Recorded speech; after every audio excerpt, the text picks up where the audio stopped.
जय जिनेंद्र भैया। जय जिनेंद्र।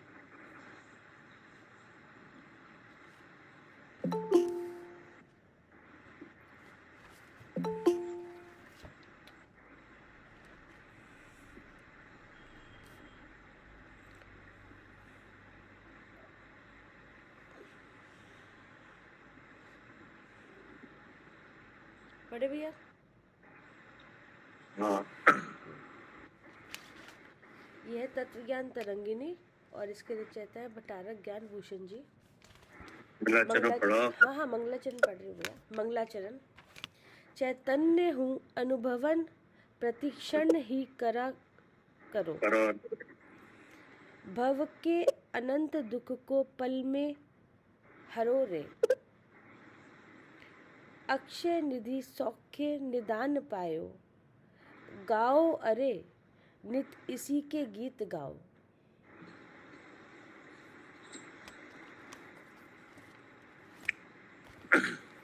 पढ़िए जी। पेज नंबर है 6, वो पेज नंबर है 18 और गाथा नंबर है 6। अब शुद्ध चित्त रूप में स्थिर रहने वाले की उपलब्धियों का वर्णन करते हैं। क्या ये अधिकार है? इसमें अधिकार में शुद्ध है, इस शुद्ध चिद्रूप का उत्साह बढ़ाने वाले उपदेश है। कैसा उपदेश है? जी, उत्साह बढ़ाने के लिए शुद्ध चित्त रूप में उत्साह बढ़ाने के लिए। अब इसमें आचार्य जी कह रहे हैं कि अगर शुद्ध चिद्ध रूप में अगर मन लगाया जाए, ठीक है ना,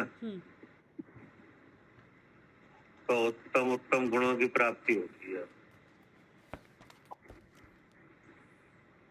क्या कहा है उत्थानिका में? जी, उत्थानिका में कहा है कि अब शुद्ध चिद रूप में स्थिर रहने वाले की उपलब्धियों का वर्णन करते हैं। हाँ, उपलब्धि का। अगर अपना मन शुद्ध चिद रूप में स्थित किया जिस जीव ने, उसको क्या क्या उपलब्धि होती है, ठीक है ना। अगर इस बात का अब इसमें खुलासा होगा तो उससे क्या क्या असर पड़ेगा? उत्साह बढ़ेगा फिर। हाँ, उत्साह बढ़ेगा, ठीक है ना। जी। पढ़िए। नित्य शुद्ध चिद रूप में मगन व्रतशील श्रुत पा हो जय। सब इंद्रियों का तप सुदृष्टि सुभावना मूलोत्तरी। उत्तम गुणों धर्मादि में सब पाप नाशक त्याग कर। सब परिग्रहों का हो विशुद्ध उपसर्ग बहुविध सहन कर।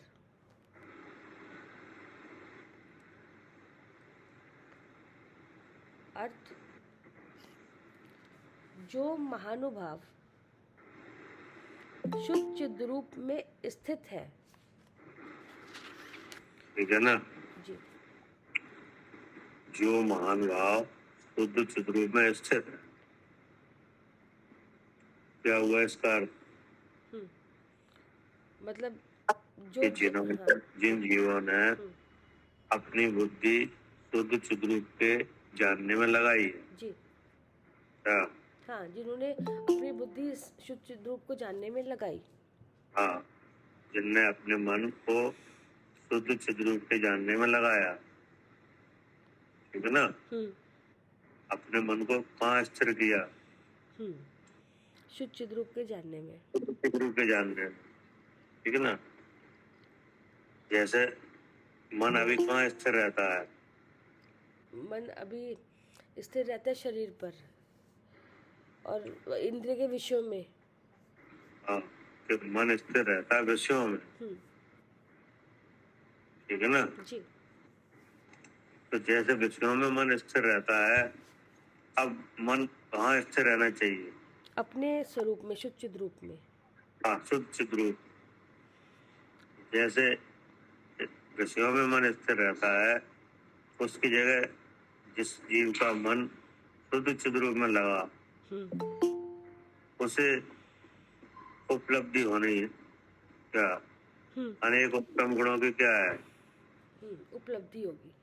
हाँ, उपलब्धि है। जैसे एक पद है ना, उसमें कहा है ज्यों मन विषयन में रहे। क्या मन विषयन विषयन में रहे, क्यों रहे आत्म लीन, है ना। शीघ्र शीघ्र लहे निर्माण फल, धरे न दे नवीन। क्या? हाँ जी जी। जो मन विषयों में लीन, क्यों रहे आत्मलीन। क्यों रहे आत्मलीन। हाँ हाँ, शीघ्र लहे निर्माण फल, धरे न दे नवीन। क्या? ऐसे ही यहाँ पे आचार्य कह रहे हैं कि जिस जीव ने अपने मन को शुद्ध चित्त में स्थित किया है, मैं शुद्ध चैतन्य हूँ ऐसा जानने में लगाया है ना, उसको महान उपलब्धि होती है जी। अब क्या क्या उपलब्धि होती है उसका खुलासा होगा जी। ठीक है ना। हाँ। पढ़िए। जो महानुभाव शुद्ध चिद रूप में स्थित है, उसके सम्यक चारित्र, शील और शास्त्र की प्राप्ति होती है।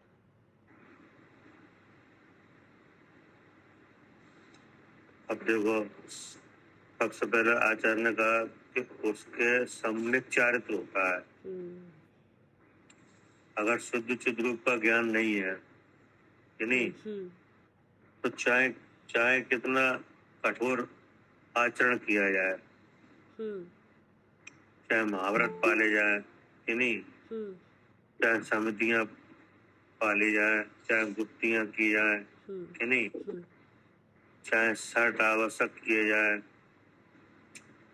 कोई सम्यक चारित्र नाम नहीं पाते। क्या? जी, कोई सम्यक चरित्र नाम नहीं पाते, चाहे कितने भी आचरण कर लो, किसी भी तरह का ऐसा है? इस तरह का कोई भी आचरण सम्यक नाम नहीं पाते। कोई भी आचरण, कोई भी क्रिया। क्या करे सालू जी? हाँ जी, जब शुद्ध चिद रूप की प्राप्ति हो जाएगी तो जितना भी चारित्र होगा वो सब सम्यक नाम पाएगा। सब सम्यक नाम पाएगा। हाँ जी। चाहे एक छोटा सा भी अगर त्याग किया जाए वो भी सम्यक चारित्र नाम पाएगा। हाँ जी। नहीं, चाहे अणव्रत किया जाए कि नहीं, वे भी महाव्रत जैसे ही है। हाँ जी जी, क्योंकि अग्रसर है बढ़। अगर शुद्ध चिद रूप का ज्ञान नहीं है तो चाहे व्रत किए जाए वे भी मिथ्या चारित्र। जी, बाल तप कहे जाते हैं। नहीं, बाल व्रत और बाल तप। हाँ जी। तो देखो कीमत बढ़ गई क्या नहीं? बढ़ गई भी है। हाँ, तो चिद रूप में मन लगाने से जो भी आचरण किया गया वो सब सम्यक हो गया। हाँ जी। क्योंकि क्यों हो गया? क्योंकि शुद्ध चिद रूप की उसमें लगा हुआ है मन, तो वही स्थिरता को पाएगा। तो जितना भी व्रत आदि के पालन होंगे सब सम्यक नाम होंगे। नहीं, सम्यक चारित्र नाम कैसे हो रहा है? और अगर शुद्ध चिद रूप का ज्ञान नहीं है तो मिथ्या चारित्र कैसे हो रहा है? वही क्रिया। क्योंकि भैया अपने शुद्ध जो चारित्र है, अपनी आत्मा में रमण करना ही चारित्र है। हाँ। तो उससे शुद्ध आत्मा की ज्ञान ही नहीं है तो किस में रमण करेगा?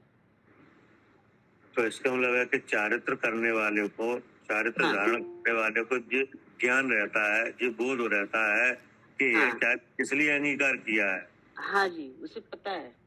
हाँ, इसमें उपाधि क्या है कि नहीं? अपना शुद्ध स्वरूप उपाधि है। हाँ जी। ऐसा ऐसा विचार, ऐसी समझ शुद्ध चिद्रूप के जो मन में लगाया है उनको तो रहती है। हाँ जी, उनको मालूम है। उनको जी। मालूम है कि यह चारित्र किसके लिए है। हाँ जी, एक आत्मा की प्राप्ति के लिए ही थी। हाँ, हाँ जिन्हें शुद्ध चिद्रूप का ज्ञान नहीं है हाँ, उनको उस चारित्र में ये पता नहीं है कि ये किस लिए है किस लिए है। जी जी। कि नहीं। वो उससे क्या साधना चाहते हैं। हाँ, वो तो मोक्ष को तो साधना चाह रहे हैं, लेकिन ये नहीं पता कि आत्मा ही मोक्ष स्वरूप है।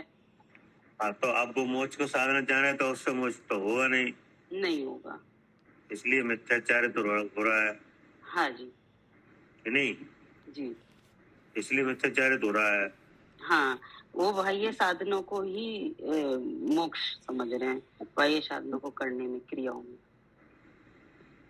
वो जो व्यवहार चारित्र है व्यवहार उसको, चारित्र, हाँ, उसको मोक्ष का साधन समझ रहे हैं कि हाँ नहीं। जी मोक्ष का मूल कारण समझ रहे हैं। हाँ जी। साधन तो और वो हो मूल जाता कारण, है नहीं, मूल कारण नहीं होता। मूल कारण नहीं। मूल कारण तो शुद्ध चिद्रूप की प्राप्ति है। हाँ, पीछे आया था ना असाधारण कारण, तो हाँ, असाधारण तो वही है, वही है। शुद्ध रूप की। जी इसलिए शुद्ध चिद्रूप में स्थित जो जीव हैं जी। उनके उनके सब आचरण में सम्यक चारित्र है। हाँ जी। क्या करे कविता जी। हाँ जी भैया, ठीक है जिनको ना। शुद्ध चिद्रूप की प्राप्ति है उसको सब आचरण सम्यक चारित्र है जी। हाँ, और अगर शुद्ध चिद्रूप का ज्ञान नहीं है तो कोई भी आचरण सम्यक चारित्र नाम नहीं पा रहा है। नहीं, वो सब मिथ्या नाम पा रहे हैं। हाँ, क्योंकि चारित्र वाले को ये तो पता होना चाहिए कि ये किस लिए है। क्या? हाँ जी, उसको ये पता होना चाहिए किस लिए हम कर रहे हैं ये चारित्र, ऐसा क्यों आचरण कर रहे हैं। जैसे कोई धन कमाता है कि नहीं, हाँ, तो उसे जो पता होना चाहिए कि इस धन से क्या होगा, इस धन से हमारा क्या लाभ होगा। तभी वो कमा रहा है क्योंकि उसको लाभ दिख रहा है उससे। अब वो कमा रहा है इसलिए कि हमें सुख होगा जी। इस धन से क्या होगा, सुख होगा। सुख होगा, और उस धन से सुख हो नहीं रहा है। और धन कमाना क्या हो गया, बेकार हो गया, फिर तो बेकार हो गया। जो जिस काम के लिए करना था वो हुआ ही नहीं तो अब कहाँ हुआ। हाँ जी। अब अगर धन कमाया और शुद्ध चिद्रूप का भान है तो वो धन सही जगह लग जाएगा। अच्छा जी। क्या? हाँ हाँ, अगर शुद्ध चिद्रूप का भान है तो जो धन अगर आपने कमाया भी है तो वो सही जगह लगेगा, सही जगह लगेगा। आपको पता है जी इससे क्या हो सकता है कि नहीं। दान में लग जाएगा कि नहीं, पात्रों के दान में लग जाएगा कि नहीं, शिक्षा में लग जाएगा कि नहीं लग जाएगा। लग जाएगा। तो वही सही जगह है। हाँ जी। कि नहीं। और अगर रखा रखा सड़ जाए तो हाँ, तो कोई फायदा ही नहीं उसका। या विषयों में लग जाए कि नहीं, या कोई चोर वगैरह ले जाए तो बेकार है, क्या काम का, किसी काम का नहीं है। हाँ, सरकार छुड़ा ले कि नहीं, क्या मतलब है कमाने का। तो ऐसे ही ये शुद्ध चिद्रूप का भान है, उनके सब आचरण सम्यक है कि नहीं। उनके देव दर्शन भी सम्यक है। क्या? हाँ जी, देव दर्शन भी सम्यक है। हाँ, उनके देव पूजन भी सम्यक है। उन ना जी। अब आगे क्या कहा, जो महानुभाव शुद्ध चिद्रूप में स्थित है उसके सम्यक चारित्र, शील और शास्त्र की प्राप्ति होती है। हाँ, शील की प्राप्ति होती है, उन्हीं के शील है कि नहीं। अब शील के 18,000 दोष हैं कि नहीं। तो शुद्ध चिद्रूप की प्राप्ति वाले जीवों को जो कुशील है वो होते ही नहीं है, क्योंकि सारा कुशील कैसे होता है? मुंह के मिथ्या भाव, झूठ से, मिथ्यात से। हाँ, मिथ्या भाव से कि नहीं, कसय भाव से। अब शुद्ध चिद्रूप की प्राप्ति में इनका अभाव है क्या? हाँ जी। शुद्ध चिद्रूप की प्राप्ति में क्या है? हाँ, उन इनका भावों अभाव है। क्या है? अभाव है। अभाव है, इसलिए वो भी उन्हीं के हैं शील। और क्या कहा? और शास्त्र की प्राप्ति होती है। हाँ, शास्त्र की प्राप्ति। तो शास्त्र की प्राप्ति क्या है? मतलब शास्त्र की प्राप्ति मतलब जो वचन आगम में आए हैं और जो वचन जिसका कथन कर रहे हैं, उस वस्तु का ज्ञान होना ही शास्त्र की प्राप्ति हो गई। शास्त्र की प्राप्ति का मतलब है कि जैसे आगम है जी कि नहीं, जी। तो सारे आगम में, पूरे द्वादशांग में क्या लिखा है? शुद्ध आत्मा का कथन है। शुद्धात्मा। जी। और आपने शुद्धात्मा जान लिया, हाँ जी। तो आपने सारे शास्त्र पढ़ लिए। हाँ, वो हो गई प्राप्ति। जी। शास्त्र की प्राप्ति क्या है? कि शास्त्र में जिस वस्तु को बताया गया है हाँ, कि नहीं, उस वस्तु का पता चल जाए। वो आपको जानने में आ जाए। जी। तो अगर शुद्ध चिद्रूप की प्राप्ति है तो उसने सारे शास्त्र पढ़ लिए, जी। क्योंकि सब शास्त्रों में लिखा क्या है? शुद्ध आत्मा का ही कथन है सब शास्त्रों में। हाँ, जीव जुदा पुद्गल जुदा, यही तत्व का सार, और जो कुछ है सो जाई का विस्तार। तो विस्तार कहाँ है? विस्तार तो इसमें है, आगम में। आगम में कि नहीं। अब विस्तार क्या है कि जीव अलग है और शरीर अलग है, इसलिए जीव कैसा है? जीव अलग है, जीव शुद्ध है, इसलिए जीव अलग है, शरीर अलग है, इसलिए जीव कैसा है? जीव भिन्न है उससे। हाँ, जीव अलग है, शरीर अलग है कि नहीं। जो शरीर के भाव हैं वे कैसे हैं? अशुद्ध भाव है। हाँ जी। कि नहीं, तो पहले तो ऊपर का शरीर ही अशुद्ध है जी।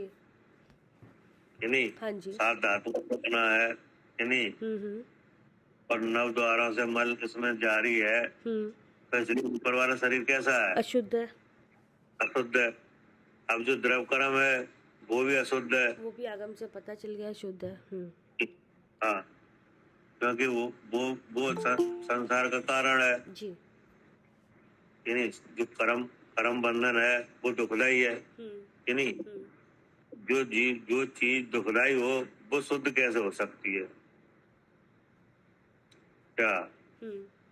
हाँ, जो दुखदाई है वो शुद्ध कैसे हो सकती है? जो जीव के लिए दुखदाई हो वो वो शुद्ध कैसे हो जाएगी? और तीसरा शरीर तो महाशुद्ध है,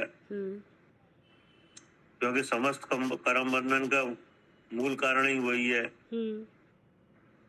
तो ये तीनों शरीर कैसे हो गए? अशुद्ध। अशुद्ध। और इसमें शुद्ध कौन है? आत्मा है वो शुद्ध है, जीव है वो शुद्ध है। तो ये सब जो शुद्ध चिद्रूप की प्राप्ति वाले जो जीव हैं उनको ये शास्त्र के द्वारा सब मालूम पड़ जाता है नहीं। और जो शुद्ध चिद्रूप की प्राप्ति वाले जीव हैं वे कोई भी शास्त्र पढ़ सकते हैं क्या? नहीं पढ़ सकते। पढ़ सकते हैं, क्योंकि सब शास्त्रों का निचोड़ क्या है? हाँ। रहस्य क्या है? हाँ, सब शुद्ध आत्मा को बता रहे हैं, तो कोई भी पढ़े तो वो तो उसी को निकाल लेते हैं। हाँ, इसलिए ऐसा भी है कि जो मानवा शुद्ध चिद्रूप में स्थित है उन्हें शास्त्र की प्राप्ति होती है जी। नहीं तो कितना भी पढ़ो क्या? हाँ, कितना भी पढ़ो कोई फर्क, कोई फायदा नहीं है, क्योंकि आपने उस चीज को निकाला ही नहीं जिसको कहा जा रहा है। अगर शुद्ध चिद्रूप की प्राप्ति नहीं है तो कितना भी शास्त्र पढ़ो उससे कल्याण नहीं होगा ना, सुख नहीं, सुख वो गति ही नहीं खत्म होगी। इसलिए क्या कहा? शास्त्र की प्राप्ति होती है। हाँ। और इंद्रियों का विजय होता है। हाँ, शुद्ध चिद्रूप की प्राप्ति वाले जो जीव हैं उन्हीं को इंद्रिय विजय है, नहीं तो कहीं नहीं है। क्या जैसे शुद्ध चिद्रूप की प्राप्ति नहीं है तो काय से देखते हैं? हाँ, ऐसा लगता है आँख से देखते हैं। हाँ, हम आँख से देखते हैं, ऐसा ऐसा ऐसा भाव मिटते ही नहीं। कान से सुनते हैं कि नहीं? हाँ, जिसको प्राप्ति नहीं हुई करते हैं, रसना से स्वाद लेते हैं, ये भाव मिटते ही नहीं। तो इस तरह का विचार है, ये सब क्या है? तो इसका मतलब इसको उनको प्राप्ति नहीं हुई अभी, अगर ऐसा ये मिथ्या भाव है कि नहीं? हाँ जी। और फिर इसके इस विचार के साथ इंद्रियों के जो विषय हैं उनमें आधीनता रहती है। क्या हमेशा क्या रहता है? हाँ जी, इंद्रियों के विषय के अधीन, उन्हीं की आधीनता रहती है हमेशा। हमेशा ज्ञेय मिश्रित ज्ञान का अनुभव करते हैं। का हाँ, ज्ञेय मिश्रित ज्ञान का। हाँ, ज्ञेय मिश्रित ज्ञान।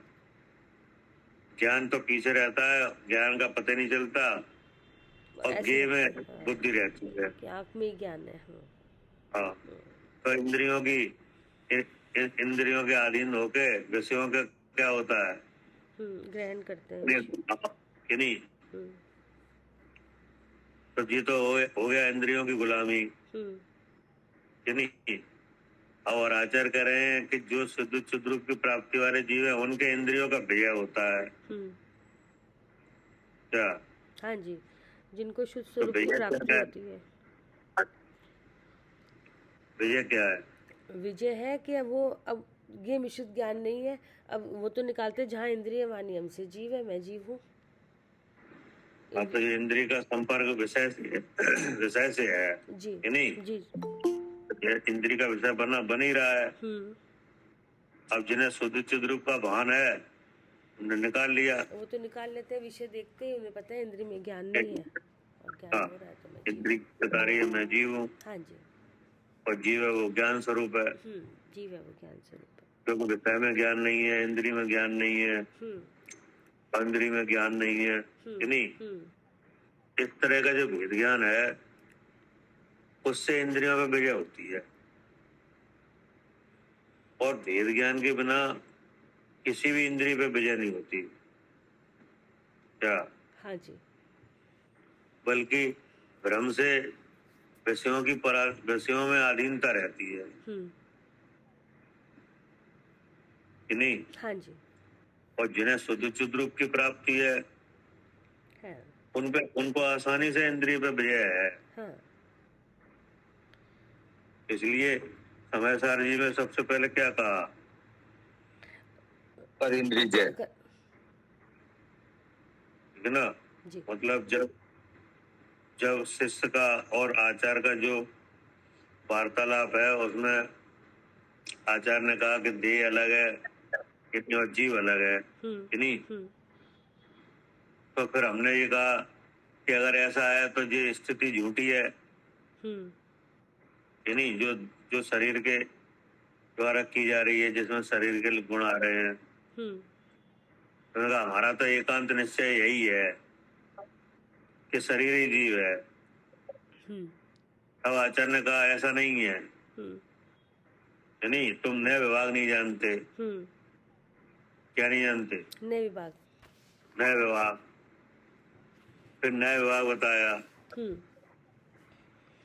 फिर उन्होंने बताया कि अगर आप देखना चाहते हो कि अलग अलग है तो आप इंद्रिय पे जय करो। क्या करो? हाँ, इंद्रिय पे जय करो। तब बुगा था एक कर इंद्रिय जय। हाँ जी। तब उन्होंने टीका में लिखा द्रव इंद्रिय, भाव इंद्रिय और इंद्रिय के विषयभूत पदार्थ कि नहीं, तीनों से अपने आत्मा को कि नहीं चैतन्य भाव के द्वारा अलग करके, अलग जान के अनुभव करने से इंद्रिय जय होता है कि नहीं? और जो ऐसा करता है वो जितेंद्रिय है ना?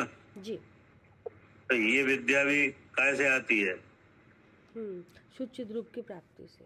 हाँ, शुद्ध चिद्रूप में मन लगाने से इंद्रिय विजय भी होता है। और क्या कहा? तप, सम्यक दर्शन, उत्तम भावना और धर्म का लाभ होता है। अब अचानक आकर जो शुद्ध चिद्रूप की प्राप्ति वाले जीव हैं, उन्हीं के तप है क्या? अर्थात जो 6 तरह का अंतरंग तप और 6 तरह का बहिरंग तप जी। ऐसा जो 12 प्रकार का तप है, ये शुद्ध चिद्रूप की प्राप्ति के बिना तप भी नहीं है क्या? हाँ जी, तब भी किसी काम का नहीं है शुद्ध चिद्रूप की प्राप्ति के बिना। शुद्ध चिद्रूप की प्राप्ति नहीं है तो बहिरंग तप में क्या करोगे? क्या अनशन है कि नहीं? बहिरंग तप में क्या है? हाँ, अनशन है, अनशन है कि नहीं? पुनोदर है, परस्पर संख्यान है, विभक्त सह्यासन है कि नहीं? तो ये सब तप है जिसमें शरीर लगता है। अगर शुद्ध चिद्रूप की प्राप्ति नहीं है तो इन तपों को कौन कर रहा है? हम कर रहे हैं। हम कर रहे हैं, ये भाव तो जाएगा ही नहीं जी।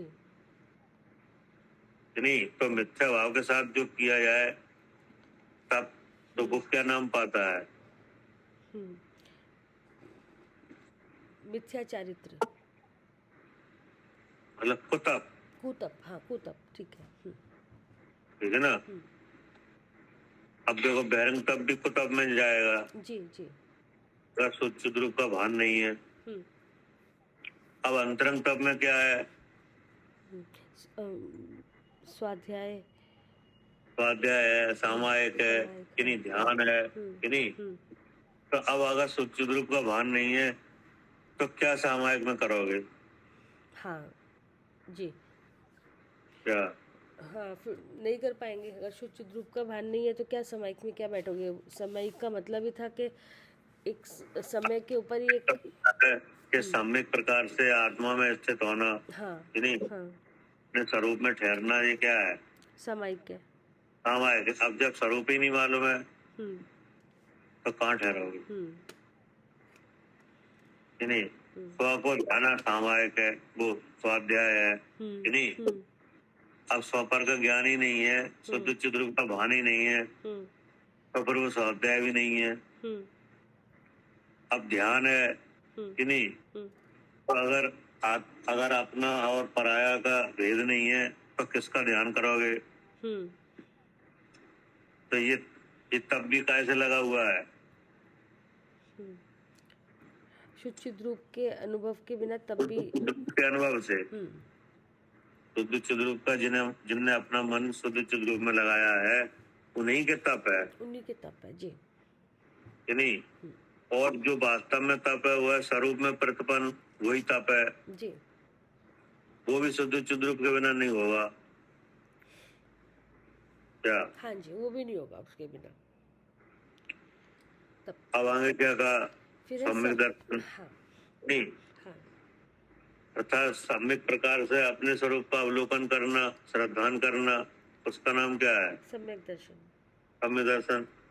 तो वो भी शुद्ध चिद्रूप के भान के बिना हो ही नहीं पाएगा जी। क्योंकि सम्यक दर्शन का विरोधी कौन है? मिथ्या दर्शन जी।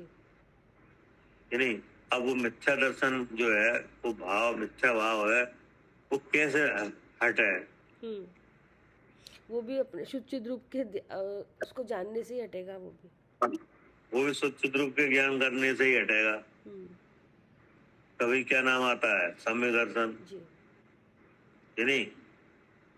जैसे मिथ्या दर्शन और सम्यक दर्शन।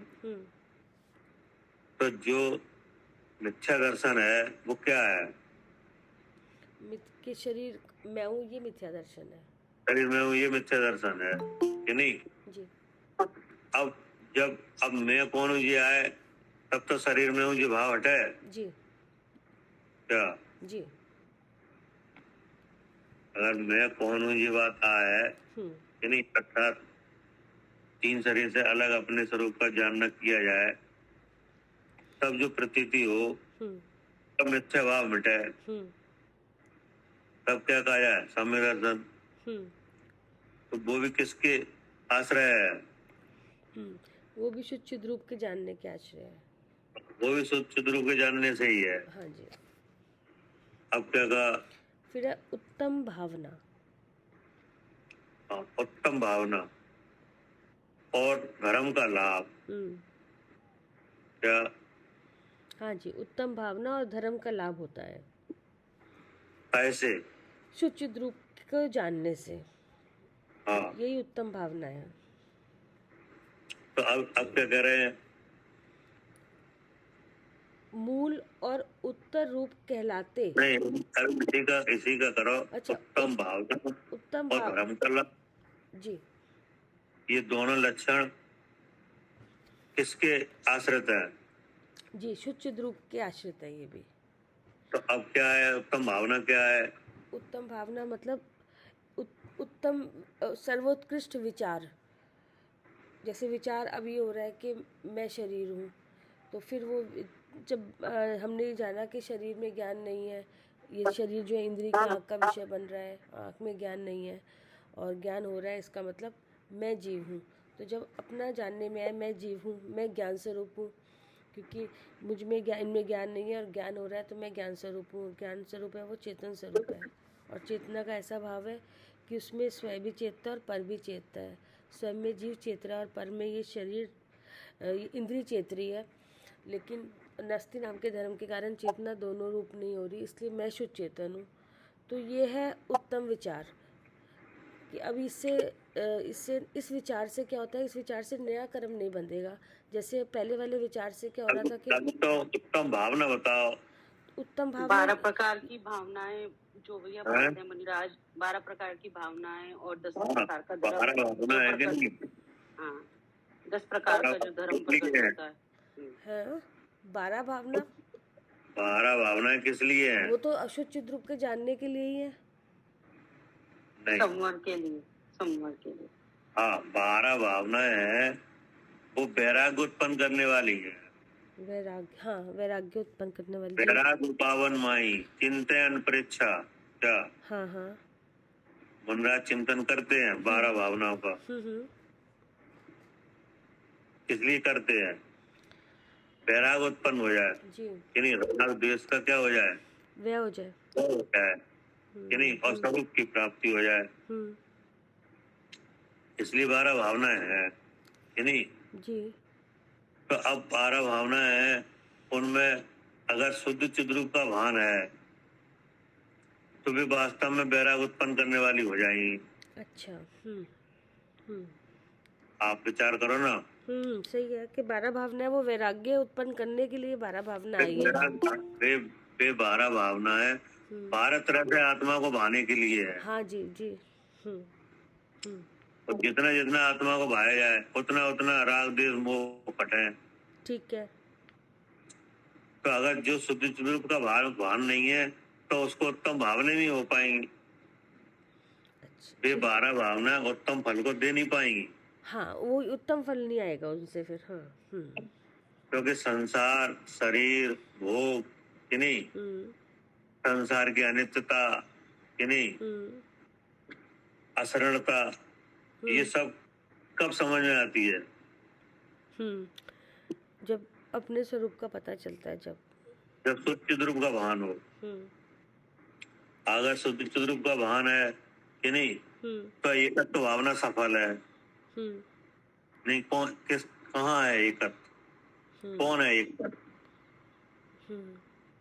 बुद्धि में, वो फिर बुद्धि से शरीर में एकत्व। हाँ भैया, शरीर और इसमें एकत्व है फिर तो। एकत्व भावना है कि नहीं? हाँ जी, एकत्व भावना है। शरीर में जो एकत्व बन रहा है उसको दूर करने के लिए, तो अपने शुद्ध चिद्रूप में एकत्व है, ये जानने के लिए। तो जो शुद्ध चिद्रूप है वही एकत्व है। एकत्व एक तत्व। एक तत्व। तो इस पिंड में एक तत्व कौन है? हाँ, मैं शुद्ध चिद्रूप। हाँ जी। हाँ, अगर उसका ज्ञान नहीं है तो एकत्व भावना भी सफल नहीं होगी, सफल नहीं हो पाएगी। जी कि नहीं। और जी, भगवान को ही अन्य समझते रहेंगे। हाँ, हाँ। अन्यत्व भावना है, तो अन्यत्व भावना किसकी सफल है? अपने में अनन्यपना है हाँ, अपने में। किसको शुद्ध चिद्रूप का भान है, हाँ कि नहीं। जी तो ये मालूम है कि मेरा अन्यत्व कहाँ, पूरे विश्व से मेरा अन्यत्व है। हाँ जी जी क्या? हाँ, पूरे विश्व से अन्यत्व है और अपने में अनन्यत्व है। हाँ, अपने शुद्ध स्वरूप में एकत्व है, एकत्व है। हाँ जी, तो एकत्व भावना है कि नहीं है। तो अगर एक तत्व का भान नहीं है तो कोई एकत्व भावना नहीं सफल हुई, नहीं होगी। और हमारा कहाँ किन से अन्यत्व है अगर ये नहीं मालूम पड़ा हाँ, तो अन्यत्व भावना भी नहीं सफल हुई, नहीं बन पाएगी, कि नहीं। जी। और अगर शुद्ध चिद्रूप का भान नहीं है तो असरण भावना भी नहीं सफल हुई, जी जी, एक शुद्ध रूपी शरण है, ये बनेगा ही नहीं। शरण किसकी शरण ली जाए? अपनी आत्मा की। हाँ, तो आत्मा शरण, तो आत्मा का पता तो हो तब जी शरण ली जाए। जी, तभी शरण ली जाएगी। तो असरण भावना सफल है। हाँ जी, अगर शुद्ध चिद्रूप का भान नहीं है तो ये भी नहीं बन पाएगी, नहीं बन पाएगी। एक शुद्ध रूप के सारे ही 12 भावना है। हाँ, पूरे जो 12 भावनाएं हैं वे सब शुद्ध चिद्रूप के आश्रय से है। हाँ जी, अगर शुद्ध चिद्रूप का भान नहीं है तो 12 भावना आप पढ़ तो लोगे, कि नहीं। 12 भावना का उच्चारण तो कर लो, पाठ तो कर लो, हाँ, लेकिन वो उत्तम नहीं बन पाएंगी। नहीं, उत्तम तो एक आत्मा को जानने से ही बनेगा सारा द्वादशांग। उत्तम तो जब बने जब राग द्वेष का व्यय हो,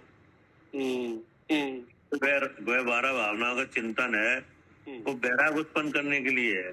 हाँ, राग द्वेष का व्यय करने के लिए। राग द्वेष का व्यय हो और स्वरूप का लाभ हो। तो अगर वो शुद्ध चिद्रूप का अगर पता नहीं है तो ये भी नहीं बनेगा। जी, नहीं बनेगा। संसार भी पता नहीं चलेगा क्या है।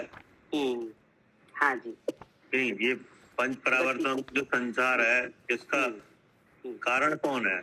हाँ, अगर शुद्ध चिद्रूप का ध्यान नहीं है तो राग द्वेष होगा और नया कर्म बंद होगा। तो इसका मतलब है कि अगर संसार 4 गति रूप संसार है, कि नहीं है, क्षेत्र काल भव और भाव रूप से पंच परावर्तन है, हाँ, कि नहीं।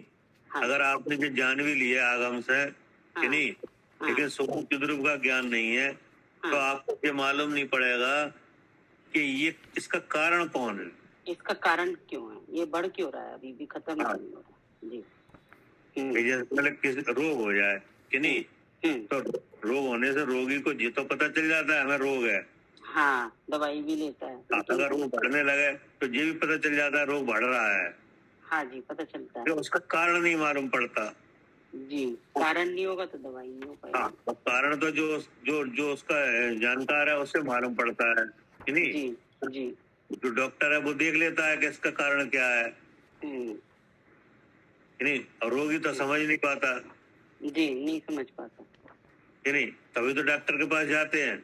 हाँ जी, तो ऐसे ही संसार रूपी रोग है, पंच परावर्तन हो रहा है, हो रहा है। हाँ, अब हम इसको समझ तो रहे हैं जिनवाणी से कि ऐसे हो रहा है, ऐसा संसार हो रहा है, घूमना हो रहा है बार बार। हाँ, लेकिन इसका कारण कौन है, हाँ, ये नहीं समझ पा रहे आज तक, नहीं मालूम पड़ता, तो फिर उसका उपचार नहीं होता और संसार बना ही रहता है, बना रहता है। जी, लेकिन शुद्ध चिद्रूप का भान होने से हाँ मालूम पड़ जाता है।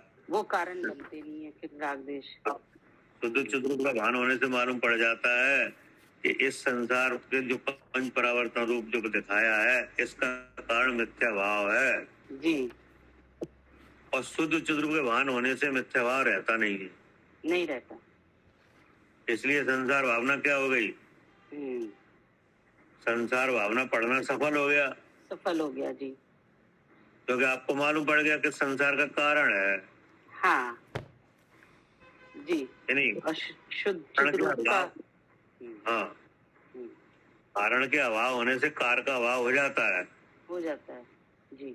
तो संसार का कारण कौन है, मिथ्या भाव, कर्म बंधन। अब तक तो मिथ्या भाव नहीं मिटेगा तब तक संसार खत्म नहीं होता है। हाँ जी क्या? जी, जब तक ये उसका संसार का कारण कर्म बंधन और कर्म बंधन का कारण मिथ्या भाव, तो जब तक इस मिथ्या भाव का पता नहीं चलेगा तो ये संसार नहीं। अब मिथ्या भाव शुद्ध चिद्रूप के अनुभव के बिना मिटते ही नहीं मिट सकता और कोई भी कारण नहीं बनेगा जब तक नहीं। और कौन सी भावना है? लोक भावना है। लोक भावना है, आश्रय। तो ये 3 शरीर है, ये लोक है। क्या? जी, ये 3 शरीरी लोक है। हाँ, इसी में इसी का भान होगा तो और उसके बाद आश्रव भावना, वो तो मालूम पड़ गया संसार का कारण मिथ्या भाव है। आश्रव, संवरण, निर्जरा और फिर बोधि दुर्लभ, धर्म भावना और लोक बोधि दुर्लभ भावना। बोधि दुर्लभ। क्या? जी, बोधि दुर्लभ। हाँ, तो बोध शुद्ध चिद्रूप की प्राप्ति यही बोधि है। हाँ जी जी। तो अब ये 12 भावनाएं सब किससे लगी हुई दिख रही हैं? शुद्ध चिद्रूप से ही लगी हुई दिख रही है। शुद्ध चिद्रूप के लाभ से ही 12 भावनाएं हैं। हाँ जी। अगर शुद्ध चिद्रूप का लाभ नहीं है, शुद्ध चिद्रूप का ज्ञान नहीं है, तो 12 भावनाएं ये जो फल देना चाहे होता है, इनका जो फल वो नहीं आता। इनके राग देश के व्यय में कारण है। हाँ जी। और सब में ज्ञान को प्रकट करने वाली है। हाँ जी। तो हो नहीं पाएगा जी। लेकिन शुद्ध चिद्रूप का लाभ है तो हाँ, तो ये सारी 12 भावना हो जाएगी। ये सब 12 भावनाएं उत्तम हो गई। उत्तम हो गई। वैराग्य।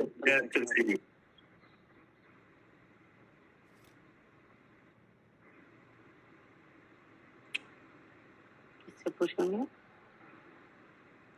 ये अर्चका जी से पूछ रहे हैं, आ रहा है समझ में? हाँ जी, भी आ रहा है। क्या? तो 12 भावनाएं कैसे बनेगी? जी, आवाज क्या था? 12 भावनाएं उत्तम कैसे हो गई? जब शुद्ध चिद्रूप समझ में आ गया तो 12 भावनाएं उत्तम हो गई।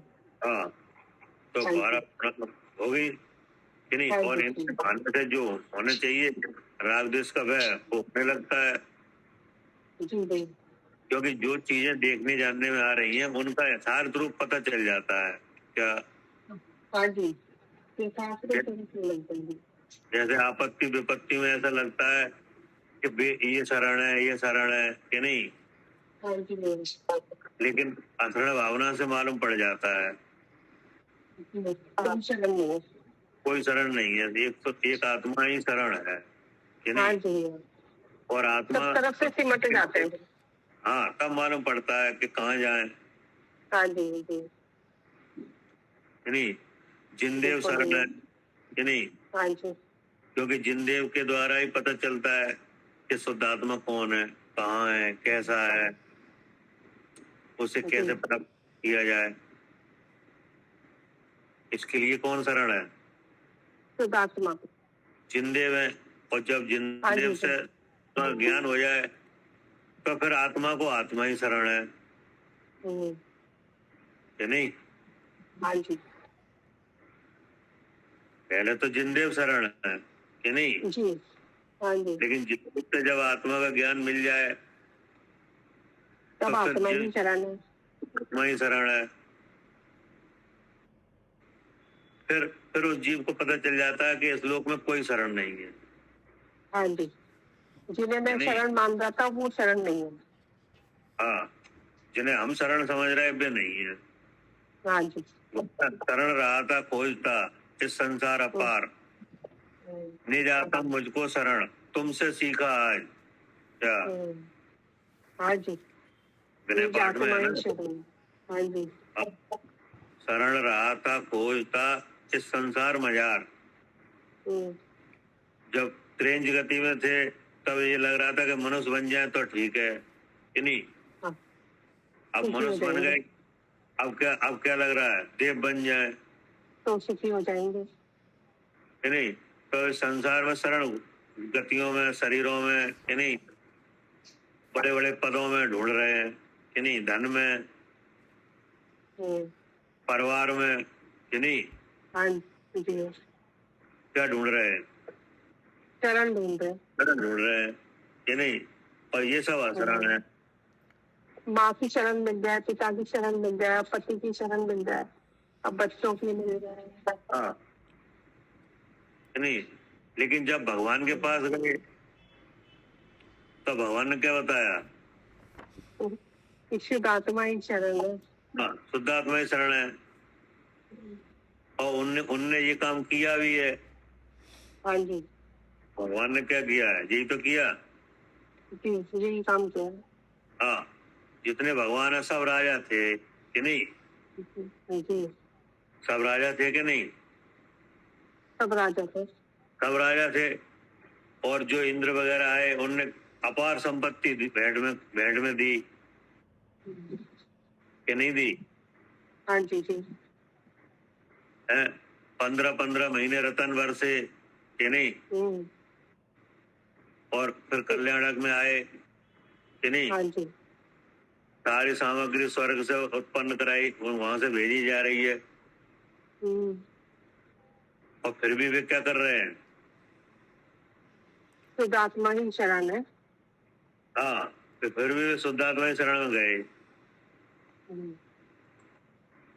अगर नहीं गए। रतन शरण होती तो एक दिन में 3-3 बार बरस रहे थे, एक बार में 3.5 करोड़ रतन बरस रहे थे। अगर शरण थी तो फिर उसी को शरण को अपनाते, लेकिन उन्होंने तो शरण को अपनाया ही नहीं। हाँ, अपना ही नहीं। और कोई उनके अब जैसे और जीव हैं, वे भी नहीं मान रहे। वे कह रहे, उस भाई को दे रहे राज, वे कह रहे हमें भी दीक्षा ले रहे हैं। और लड़के को दे रहे हैं, वो भी दीक्षा ले रहे हैं। कोई राजपाट संभालने को तैयार नहीं है। वो कह रहे हम क्या जूता भोजन खाए।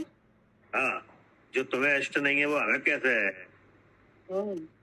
ऐसे उनके उत्तर आ रहे हैं कि जो आप छोड़ रहे हो वो हम कैसे पकड़े? जी, तो ये सब कैसे हुआ? शुद्ध आत्मा ही शरण है, ये समझिए। अब दूसरा लक्षण क्या है? धर्म का लाभ। हाँ, धर्म का लाभ कि नहीं? जी, जी, अब जो 10 धर्म है क्या? हाँ जी, 10 धर्म है, वे भी किसके आश्रित हैं? किसके हो रहे हैं? जिन्होंने शुद्ध आत्मा को शरण समझाया। हाँ, जो शुद्धात्मा को समझते हैं उनके 10 धर्म का लाभ भी है। हाँ जी, क्योंकि 10 धर्मों में क्या है? शुद्ध आत्मा है। शुद्धात्मा है। उत्तम, क्षमा, मार्दव, आर्जव कि नहीं, भाव है, सत्य, सोच, संयम, तप, त्याग, उपाय है। तो ये सब किनके सफल हैं? जिन्होंने शुद्ध आत्मा को शरण समझा। हाँ, और फिर सब में मूल कौन है 10 धर्मों में? उत्तम, क्षमा, आकिंचन है आकिंचन में ब्रह्मचर्य करना। आकिंचन यानी, और आकिंचन के साथ ब्रह्मचर्य जुड़ा हुआ है। आकिंचन वो तो उसका फल भी है। तो आकिंचन क्या है? किंचित मात्र भी शरीर मेरा नहीं है। हाँ, किंचित मात्र भी शरीर मेरा नहीं है, ऐसा जानना। ऐसा जानना, जी। हाँ, 100 का भेद ज्ञान करके ऐसा अनुभव करना कि किंचित मात्र भी शरीर मेरा नहीं है। किंचित मात्र भी शरीर मेरा नहीं है मतलब क्या? कि मैं शुद्ध चेतन हूँ, ऐसा जानना। नौ कर्म, द्रव्य कर्म, भाव कर्म, तीनों शरीर पुद्गल से बने हुए हैं। हाँ, किंचित मात्र भी शरीर मेरा नहीं है मतलब राग मेरा नहीं है कि नहीं? हाँ, नहीं है, मोह मेरा नहीं है। हाँ, क्या? ठीक, हाँ जी, पता है नहीं? क्या? कुछ मोह वो मेरा नहीं, उपयोग केवल एक हूँ। हाँ, उपयोग केवल एक हूँ। हाँ, इस ज्ञान को जी। मोह निर्ममता का है, जी। ये तो पूर्व रंग अवतार में ही रहा है। हाँ, समय साधन। जी। हाँ, कुछ मोह वो मेरा नहीं, उपयोग केवल एक हूँ, जी। इस ज्ञान को ज्ञायक समय के मोह निर्ममता करना है। तो ज्ञायक समय के कौन है? भगवान ने बताया है ये। भगवान है कि नहीं? जी, अब जी। भगवान कह रहे हैं कि यह जीव मोह से निर्मम है, जो ऐसा मोह से जान निर्मम। बिल्कुल। क्या जानना है कि कुछ मोह वो मेरा नहीं, अर्थात मोह भाव है, वहाँ नियम से जीव है। जीव है, मैं जीव हूँ। जीव हूँ। अब मोह भाव क्या है? कि शरीर ही मैं हूँ, ये मोह भाव। शरीर में हूँ कि नहीं? तो शरीर में हूँ जी कहाँ है? विचारों में। विचारों में कि नहीं? जी। तो विचार किसका काम है? बुद्धि, मन का। मन का कि नहीं? अब मन में विचार आ रहा है, शरीर में हूँ।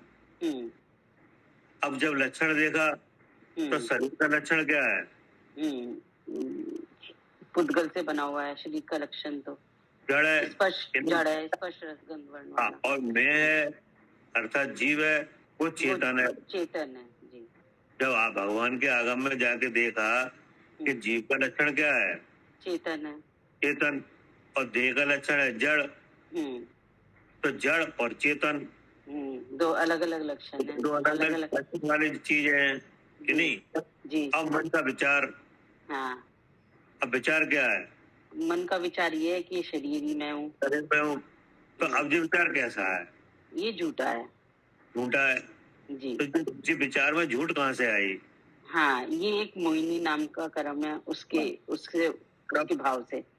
क्योंकि मन का धर्म विचार करना तो है कि नहीं? लेकिन झूठा विचार करना नहीं है। झूठा विचार करना नहीं है। हाँ, विचार करना तो है, लेकिन झूठा विचार करना नहीं है। हाँ जी। लेकिन विचार में झूठ कहाँ से आई? दर्शन मोह की वजह से। हाँ, तब भगवान से पूछा कि ये झूठ कहाँ से आई है? तब भगवान ने बताया कि ये झूठ मोह के उदय का भाव है जी। और ये जीव का अनाथभूत लक्षण भी है। हाँ जी। अर्थात मेरा अनाथभूत लक्षण है। जी। तब क्या जानकारी हुई? हाँ, कि जहाँ ये मोह भाव है वहाँ नियम से जीव, अर्थात मैं जीव हूँ। मैं जीव, जी आया जी, तब आया। जी। तो अपने में चरण हुआ फिर। हाँ, मैं जीव हूँ, अब क्या आया? अब जीव है वो ज्ञान स्वरूप है, फिर ये आया क्योंकि ये मोह भाव है, इसमें ज्ञान नहीं। इस शरीर में ज्ञान नहीं है। अब ये किसका आश्रय लेके प्रवर्तता है? मोह भाव का। नहीं, मोह भाव किसका आश्रय लेके उत्पन्न होता है? शरीर का और इंद्रियों का। शरीर का कि नहीं? तो अब वो शरीर में भी ज्ञान नहीं है। नहीं है। इंद्रिय में भी ज्ञान नहीं है। नहीं है। और इंद्रिय का आश्रय क्या बनता है? विषय। उसमें भी ज्ञान नहीं है। जी। और इसके होने पे क्या क्या होता है? वो के होने पे अच्छा बुरा लगता है। अच्छा बुरा लगता है कि नहीं? तो अब जो अच्छा लगता है वो कभी फिर बुरा लगता है। हाँ जी। और जो बुरा लगता है वो फिर कभी अच्छा लगता है। हाँ जी। तो इसका मतलब वो चीजें अच्छी बुरी हैं कि नहीं? नहीं, वो चीजें अच्छी बुरी नहीं है। हाँ, अगर अच्छी होती तो हमेशा अच्छी लगती। जी। और बुरी होती तो हमेशा बुरी लगती। तो हमेशा बुरी लगती, तो ऐसा तो है नहीं। नहीं है। इससे क्या सिद्ध हुआ? कि इनमें भी वो नहीं है। हाँ, क्योंकि ये भाव भी क्या है? कसाय का भाव है कि नहीं? मोह से लगा हुआ है। इनमें भी ज्ञान नहीं है। इनमें भी ज्ञान नहीं है और ज्ञान हो रहा है। हाँ, इसलिए मैं ज्ञान स्वरूप हूँ। ऐसे मैं ज्ञान स्वरूप हूँ। भगवान ने बताया जो ज्ञान स्वरूप है वही चेतन स्वरूप है। चेतन में चैतन्य का परिणमन ज्ञान प्रकाश रूप से हो रहा है। वे ज्ञान स्व पर प्रकाशक है। स्व में मैं जीव स्वयं, पर में ये सारे झूठे भाव सब चेतते हैं। ऐसा अस्थि नाम का धर्म है। नास्ति नाम के धर्म के कारण चेतना कभी दोनों रूप नहीं होती। ऐसी चेतना शुद्ध है, अर्थात मैं शुद्ध चैतन्य हूँ। तो मैंने ऐसे अब इस तरह का ज्ञान करना, समझना, इसका नाम क्या है? ब्रह्मचरण करना। ये हो गया आकिंचन। आकिंचन जी। नहीं, अब फिर मैं कौन हूँ? मैं तो शुद्ध चेतन हूँ। तो अब ये हो गया ब्रह्मचर्य। जी जी क्या? हाँ, ये हो गया ब्रह्मचर्य। हाँ, तो ये क्या हुआ? धर्म लाभ। यही धर्म लाभ, ये आत्मा के गुण प्रकट हो गए, यही धर्म लाभ हुआ। इसलिए क्या लिखा? उत्तम भावना और उत्तम धर्म का लाभ होता है। लाभ होता है। जी क्या कह रहे हैं शरद जी? जी भाई साहब, जब शुद्ध चिद्ध रूप का अनुभव होता है तभी उत्तम भावना होती है और तभी उत्तम धर्म का लाभ होता है। शुद्ध चिद्ध रूप के लाभ वाले की 12 भावनाएं राग देश को व्यय करती हैं। जी भाई साहब। और शुद्ध चिद्ध रूप का जिनको लाभ है उन्हीं के 10 धर्म सफल है। जी भाई साहब।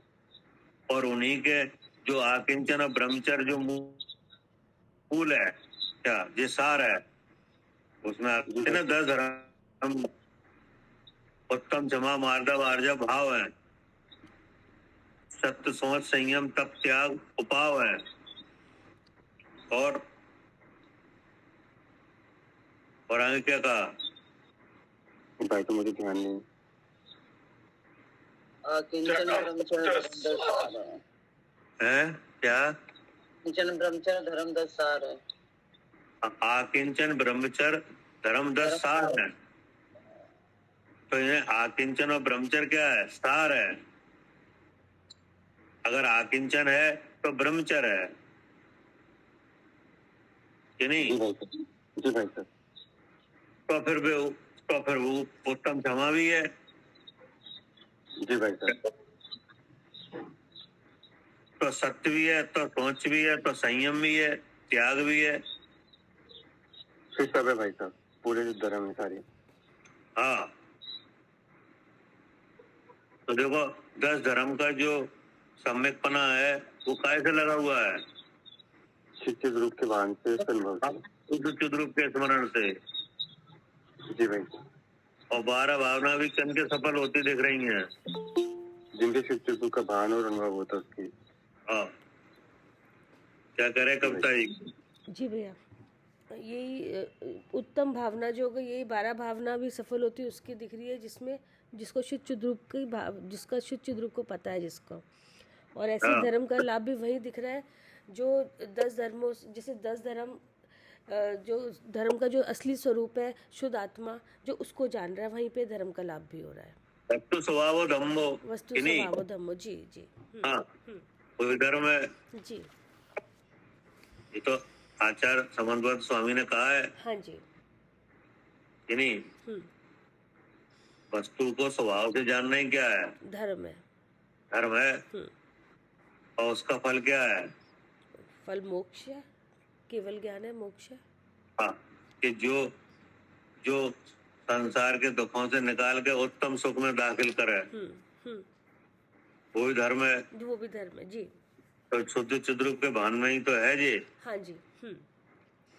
ये सब तो घटित हो जाता है। क्या सब वही घटित हो जाता है। धर्म, जहाँ पर धर्म का सच्चा स्वरूप शुद्ध आत्मा आ रहा है, शुद्ध आत्मा को जो जान रहा है। लगेगा, तभी तो कहा उत्तम भावना जी। और उत्तम धर्म का लाभ होता है। तो ये भावना और धर्म, अब इसे आप उसमें लगा के देखो, 12 भावना का में लगाओ जी, 12 भावना। हाँ जी हाँ जी।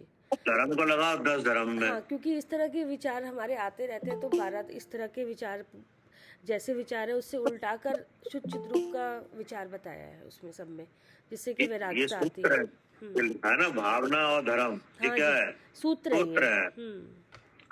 कि नहीं? अब अपने पास हम जैसे भावना की बात आई तो हम 12 भावना जानते हैं। जी जी। हाँ, यानी कोई आपत्ति आई तो काय का स्मरण करते हैं? 12 भावना। 12 भावना, तो 12 भावनाएं पढ़ लो आप, कि नहीं? तो अब जो है कि कोई 12 भावनाओं का जो उच्चारण भी मन कसाय में होता है, जी, कि नहीं? जी। तो पुण्यबंध तो हो ही जाएगा। जी। क्या? जी। पुण्यबंध तो हो ही जाएगा। ठीक है, शुद्ध चिद्ध रूप का भान है तो जी, तो असली उत्तम भावना है कि नहीं, जो संसार के कारण को खत्म करने वाली है। जी, कि नहीं? और 10 धर्म है क्या? हाँ जी, 10 धर्म है।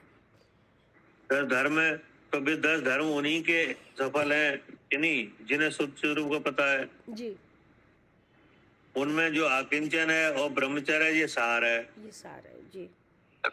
तो आकिंचन धर्म है वो प्रकट शुद्ध चिद्रूप के भान के बिना होते ही नहीं है हाँ जी, क्या? हाँ, वो कैसे होगा? अकिंचन मतलब ये होता है कि किंचित हाँ। भी शरीर मैं नहीं हूँ। हाँ,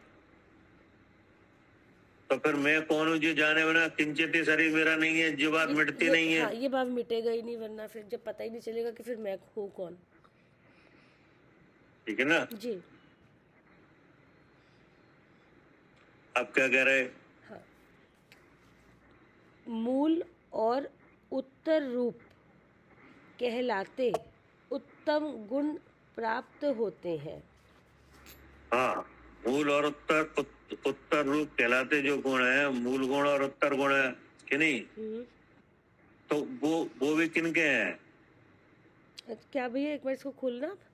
मूल और उत्तर रूप कहलाते उत्तम गुण, मूल गुण और 28 मूल गुण है कि अच्छा, नहीं? हाँ जी, तो 28 मूल गुण किनके हैं? हाँ, वो तो कसाई के हैं। नहीं, शरीर मतलब के। शुद्ध चिद्रूप की प्राप्ति वालों के ही कहे गए हैं। अच्छा, हाँ। अच्छा, अच्छा जी। 28 मूल गुण किस लिए पालन किए गए हैं? वो जो इसीलिए शुद्ध आत्मा के लिए, उसमें ठहरने के लिए। आत्मा नहीं है तो फिर मूल गुण काहे के? तो फिर मूल गुण ही नहीं घटते। हाँ जी, हाँ मूल तो आत्मा है। जी, क्या कह रहे हैं सालू जी? हाँ जी भैया, मूल तो आत्मा है, तो 28 मूल गुण तभी मूल कहे जाएंगे। मूल गुण कि नहीं? हम्म, अब इसके दो बातें हैं हम्म, कि साधु में ये तो होना ही चाहिए हाँ क्या? हाँ, साधु में ये तो होनी ही चाहिए, मूल ये है। तो होना ही चाहिए, एक बात है कि नहीं? हम्म, और 28 मूल गुण अगर हैं हम्म, तो इसमें मूल आत्मा है, आत्मा तो हाँ होनी जी। चाहिए, हाँ जी, जी, तभी वो मूल गुण कहे जा रहे हैं। तभी वे मूल गुण है। मूल के गुण है, मतलब शुद्ध आत्मा के ही गुण है। हाँ, इनका मूल। अब जैसे मान ले कोई किसी से ब्याज मांगे कि नहीं, कि हमें इंटरेस्ट दो, हाँ तो जो इंटरेस्ट देने वाला क्या कहेगा? हाँ, कि मूल दोगे तभी तो इंटरेस्ट दिया जाएगा। क्या अगर मूल होगा तो ही तो इंटरेस्ट मिलेगा। हाँ जी, अगर मूल ही नहीं है तो कौन देगा इंटरेस्ट? नहीं, फिर किस चीज का इंटरेस्ट ले? अब फिर किस बात का? तो ऐसे ही यहाँ पर साधु महाराज हैं, तो उनका आखिर में क्या क्या है, मतलब हाँ, कैसे पहचान है कि ये साधु हैं? क्योंकि वे 28 मूल गुणों का पालन कर रहे हैं, और 28 मूल गुण डिफरेंट का दृष्टि में ये साधु हैं कि नहीं, इनकी पहचान 28 मूल गुण है, जी, तो ये तो होनी चाहिए, होनी चाहिए, बिल्कुल। इसमें कमी तो होनी नहीं चाहिए। नहीं, तभी वो साधु कहे जाते हैं जब 28 तो साधु है कि नहीं? ये तो हो गई व्यवहार दृष्टि। जी, साधु की पहचान कैसे है? हाँ, 28 मूल गुण से। 28 मूल गुण। जी, अगर वे मूल गुण ही नहीं है तो आगम में साधु तुम नहीं माना है, नहीं माना है। ठीक ना? अब आध्यात्मिक पहचान क्या है? कि उन 28 का मूल शुद्ध चिद रूप है, शुद्ध आत्मा की प्राप्ति। जी, अगर 28 मूल गुण है भी तो शुद्ध रूप अगर पता है तो 28 मूल गुणों का मूल आत्मा है। जी, अगर हाँ जी। 28 मूल गुण हो भी गए कि नहीं, अगर आत्मा नहीं है तो अभी वे मूल गुण नहीं है, हाँ जी, क्योंकि वो किस लिए थे?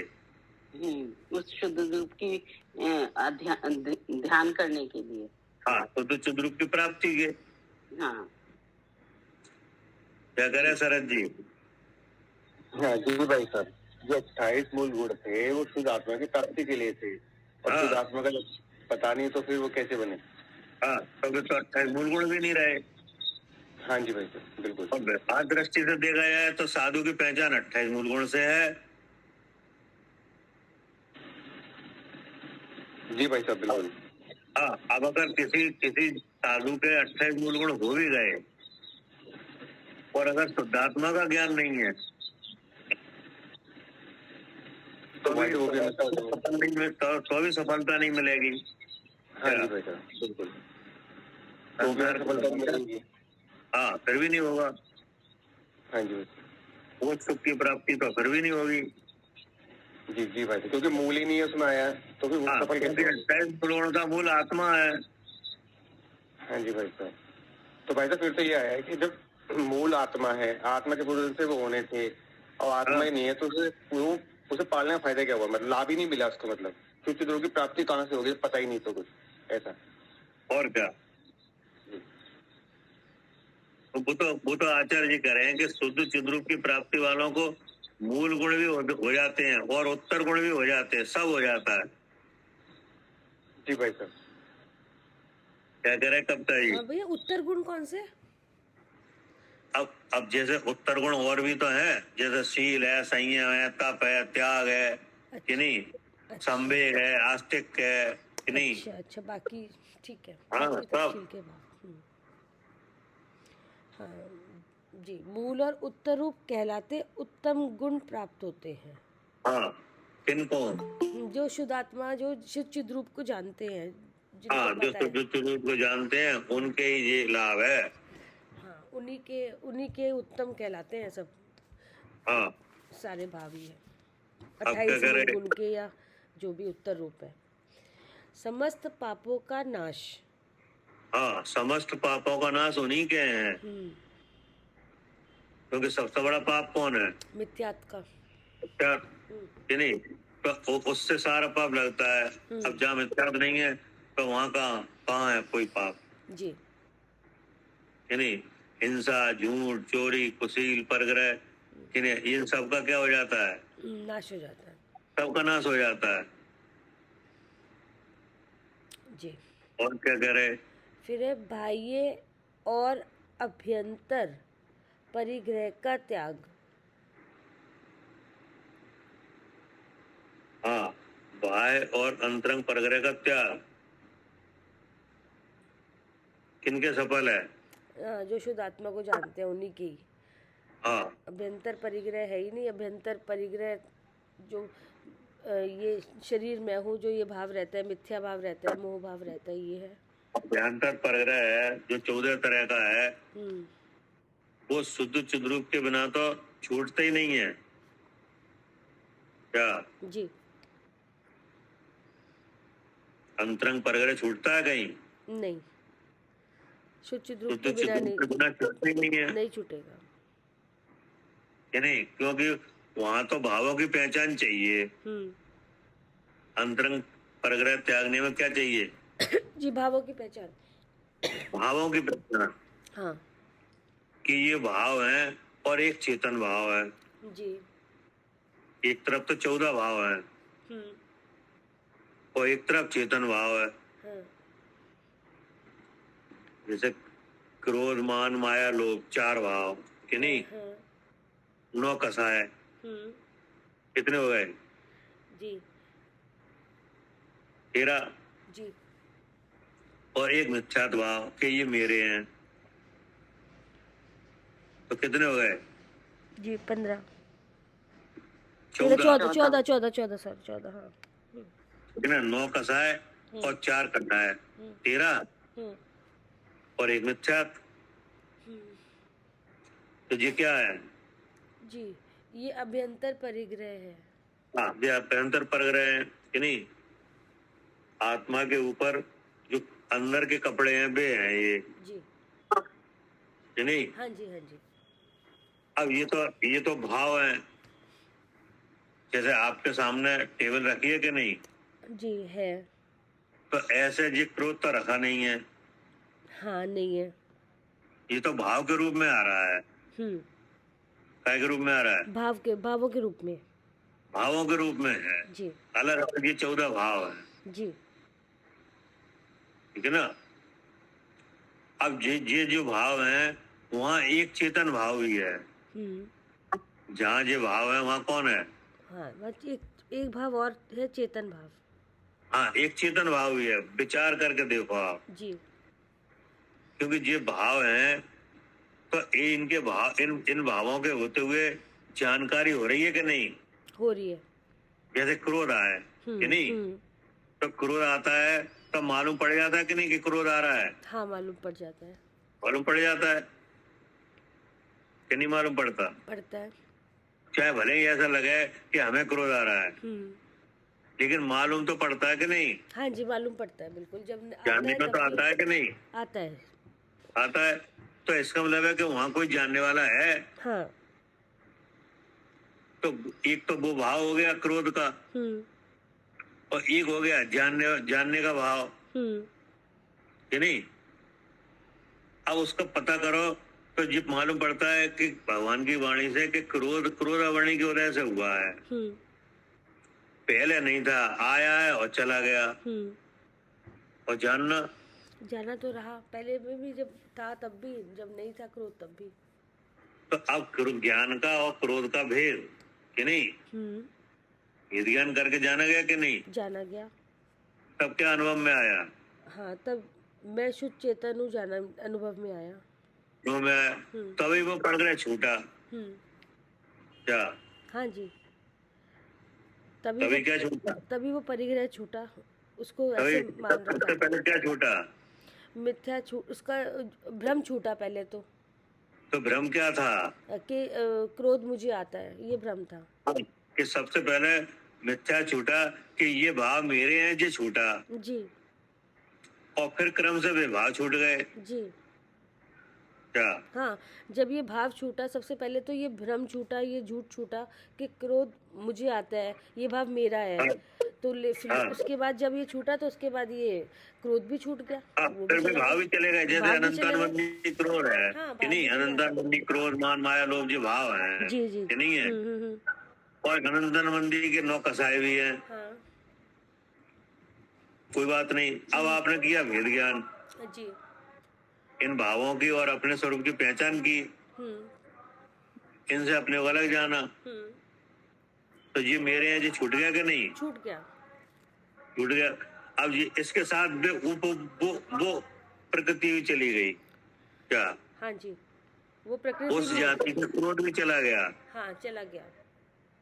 अनंतानंदी की जो सत्ता थी वो मिट गई। हाँ जी, नहीं मिटी? मिट गई, मिट गई। मिट गई। अब दूसरी चौकड़ी आ गई। हाँ। अब उसके भी भाव हैं। उससे भी हमने भेद विज्ञान किया तो वो भी मिट गई। उससे आपको पता चल गया कि ये भी मेरे नहीं है, तब वो भी चली गई। तो फिर कहाँ रहेगा परग्रह ज्ञान अंतरंग का? हाँ, नहीं रहेगा, वो भी, उसका भी त्याग हो जाएगा, पूरी तरीके से निकल जाएगा। हाँ। सही है। अब जो बहरंग परग्रह है, हाँ। वो इसी से लगा हुआ है। हाँ। क्या? हाँ, जो बहरंग परग्रह इसी से लगा हुआ है। हाँ, अगर अंतर परग्रह ना हो तो बहरंग परग्रह लग नहीं सकता। जी, वो चाहे रहे बहिरंग परिग्रह, चाहे दिख रहा हो चाहे नहीं दिख रहा हो, लेकिन अगर अंतरंग परिग्रह में जो चीजें हैं वो तो लोक की सामग्री है। हाँ। वो कोई आत्मा के लिए कोई वो नहीं है। जी। क्या? जी, उसमें आत्मा का कोई उससे नुकसान नहीं है, उस सामग्री से। आत्मा को कभी उससे एकत्व है ही नहीं है। जी जी। आत्मा को वो सामग्री कुछ भी सुख दुख पैदा नहीं कर सकती। हाँ जी। वो तो बिल्कुल अलग है। जी। वो तो लोक की संपदा है। जी। जैसे बहरंग परग्रह में क्या क्या है? जैसे बहिरंग, ये इंद्रिय आ गई, शरीर आ गया, इंद्रिय के विषय आ गए। नहीं, बहरंग परग्रह जो आगम में लिखा है 10 तरह का, वो बताओ। 10 तरह का परिग्रह।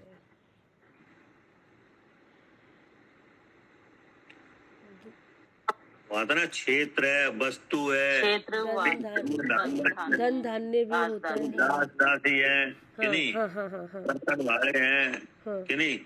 तो ये चीजें तो लोक की चीजें हैं। जी जी। ये क्षेत्र है, तो क्षेत्र आकाश है। कि आत्मा से उसका क्या लेना देना, कि नहीं? अब क्षेत्र के बाद वास्तु है, तो वास्तु मकान है, तो मकान तो पुद्गल से बना हुआ है, तो वो भी लोक पुद्गल एक चीज है कि नहीं है? लोक की चीज है। लोक की संपदा है हाँ हाँ कि नहीं? अब उसमें ये है धन धान वगैरह, तो ये भी क्या है? ये भी लोक की संपदा है। हाँ, ये भी पुद्गल की सामग्री है। अब दास दासी वगैरह है, ये सचित सचित चीजें हैं। हाँ, ये भी सब इसी में आके। तो आखिर ये तो लोक की वस्तुएं हैं, ठीक है। हाँ जी। इनका संपर्क आत्मा से कैसे है? हाँ, बोलो। ये तो लोक की है, आत्मा से इनका संपर्क तब तक है जब तक अंतरंग परिग्रह है, जब तक है। हाँ, इसका मतलब है कि जैसे आप अभी कहाँ पे, घर पे हो कि नहीं? घर पर है। सब है। तो ये अब घर पर हो, आप इस घर का यूज कर रहे हो कि नहीं, रह रहे हो कि नहीं रह रहे? अरे तो ये जब तक है, ये जब तक आपके पास कसाय है। हाँ जी। क्या? हाँ जी, जब तक इस जाति इसकी है, इसमें कषाय। अब कसाय बदल गई, आचरण बदल जाएंगे। अब जब बिल्कुल कसाय खत्म हो जाए तो कोई संपर्क ही नहीं है इनका। हाँ, ये सब अनंत भगवान दिखेंगे नहीं, सब चीजें जी। अनंत भगवान है कि नहीं है पर कौन सी सामग्री नहीं है वहाँ? जी। हाँ, लोक की सबसे उत्तम सामग्री मौजूद है। सही बात है। हाँ जी। किसे स्पर्श कर रहे हैं? किसी भी नहीं, किसे छू रहे हैं? किसी को भी नहीं, किसे देख रहे हैं? किसी को भी नहीं, किसी को भी नहीं। अपने को ही देख रहे हैं। तो कैसे हो गया ये? हाँ, उन्होंने पहले ऐसे शुद्ध रूप को जाना था, उसमें ध्यान में लीन हुए, उसके बाद अंतरंग परग्रह के रूप में कोई चीज नहीं रही वहाँ। क्या? हाँ, अंतरंग परग्रह जिससे बनता था वो चीज ही नहीं है, वो प्रकृति खत्म हो गई। वो प्रकृति खत्म हो गई जी। मोहिनी से होता था, मोहिनी नहीं है। मोहिनी के साथ ज्ञानावली नहीं है, दर्शनावली नहीं है, अंतराय नहीं है। अब बताओ कहाँ से लग जाए परग्रह? हाँ जी। और समोसरण में विद्यमान कहे जा रहे हैं। और समोचरण में कितनी वैभव, कितनी समोसरण लगा दिया इंद्र ने कि नहीं? और देखो लोक की जितनी उत्तम सामग्री है सब मौजूद है। हाँ जी। तो सिंहासन है कि नहीं है? रतन जड़ित है रतन जड़ित सिंहासन पर बैठे कि नहीं? बैठे हैं मतलब ऊंचे छूते भी नहीं है उस सिंहासन को तो। क्योंकि अगर बैठने के लिए फिर वो चाहिए मोहिनी। हाँ, वो तो बैठे नहीं, मतलब वो तो कहा जाता है, लेकिन वो तो ऊंचे है, उससे छूते भी नहीं है उसको, सिंहासन को तो। क्या कह रहे हैं सालू जी? हाँ भैया, अधर विराजे। हाँ, अधर विराजमान है जी। अगर बैठ जाए तो क्या चाहिए? मोहिनी चाहिए। मोहिनी। हाँ। जैसे मुनराज है तो मुनराज को उच्चासन दिया जाए तो बैठ जाते कि नहीं? बैठ जाते। वो तो उनके पास कोई एक चौकड़ी है। नहीं तो बैठना बनता ही नहीं जी। और वैसे भी रुकते भी नहीं हम, ये तो अब देखने में आता है। मुनि महाराज तो आते हैं, आहार करते हैं और ऐसे जाते हैं। हाँ, जैसे कोयले की कोठरी में आ गए। तो बता, अब आपने जहाँ बैठाया, जो खिलाया, उसका कहाँ है परग्रह? उन्हें नहीं है जी। नहीं, परग्रह, पर का आग्रह। हाँ, नहीं है। आग्रह कहाँ है? नहीं है। आग्रह के लिए तो मोह भाव चाहिए, वो मोह भाव है ही नहीं। ऐसे भगवान जब गमन करते हैं अंतरिक्ष में तो कमल की रचना होती है, तो वे कमल पे पैर रखते हैं कि नहीं? नहीं रखते। कभी नहीं रखते, ठीक है ना? जी। अंतरंग विशुद्ध हो जाता है। क्या? मन में जो खलबली होती है ना कसायों की, जी, वो सब शांत हो जाती है। कैसे? शुद्ध रूप के ध्यान से, अनुभव से। एवं वह नाना प्रकार के उपसर्गों की तरंगों को भी झेल लेता है। हाँ, कि नहीं झेल लेता? झेल लेता है। जो तो आपको प्रथम योग में अनेक हाँ कहानी है। हाँ जी, कि उपसर्ग हो रहा है, भगवान बैठे हैं पार्श्वनाथ भगवान, ऊपर हाँ, से वो उपसर्ग कर रहा है देव लेकिन सिकड़ी सिकड़ी जल रही है, केवल ज्ञान हो रहा है। या जिनको, हाँ जी। हाँ, कड़े पहनाए जा रहे हैं, हम्म गरम गरम, और केवल ज्ञान हो रहा है। हम्म सियालनी भक्षण कर रही है, केवल ज्ञान हो रहा है। हम्म तो ये काय का बल है? जी, सब शुद्ध आत्मा का बल है। हाँ, ठीक है ना? जी जी। ठीक। भैया अंतरंग विशुद्ध हो जाता है जैसे लिखा है, तो अंतरंग विशुद्ध मतलब कर्मों का अभाव होना। हाँ, अंतरंग का मतलब है कि जो मन है ना शांत हो जाता है। अभी क्या है, मन में खलबली रहती है। अभी मन में क्या रहती है? मन में खलबली रहती है, मतलब संकल्प विकल्प रहते हैं। हाँ, तो सब सब शांत हो जाते हैं क्या? न न न कहीं जाने का भाव होता है, नहीं आने का होता है, न न किसी को रखने का, न उठाने का, कुछ भी नहीं। मतलब जब मन आत्मा में लग जाए तो अंतरंग कैसा हो जाता है? अंतरंग का मतलब है मन। जी। मन शांत हो जाता है। मतलब जब मोह नहीं रहता, जब जब पर का और ग्रहण ही नहीं होगा, मोह नहीं होगा। रहता है हाँ। कि नहीं, तब मन भी क्या रहता है? तब मन में भी कोई संकल्प विकल्प नहीं रहते, विशुद्ध हो जाता है। जैसे अभी आप कितनी देर हो गई पढ़ते हुए? अच्छा, जैसे 1 घंटा हो गया। लगभग 1 घंटा 10 मिनट के लगभग हो गए, हाँ कि जी, नहीं? हाँ जी। 15 मिनट हो गए। हाँ तो अभी आपको अंतरंग शांत है कि नहीं है? हाँ है। तो अभी आप बंद करोगे, आप जो स्मरण तो शुरू हो खत्म, जाएगा। से चालू। अच्छा, तो मतलब अंतरंग विशुद्ध का मतलब मन में भी इस तरह से, मन की विशुद्धता हाँ, का बताया है इसमें। मन की विशुद्धता है। मन के मन विचार में जो विशुद्ध हो जाते हैं। वाली कार्यों की, कि नहीं, वो सब शांत हो जाती है। अच्छा ठीक है? जी, ठीक है। ठीक। जी बेटा। जावानी के ज्ञान से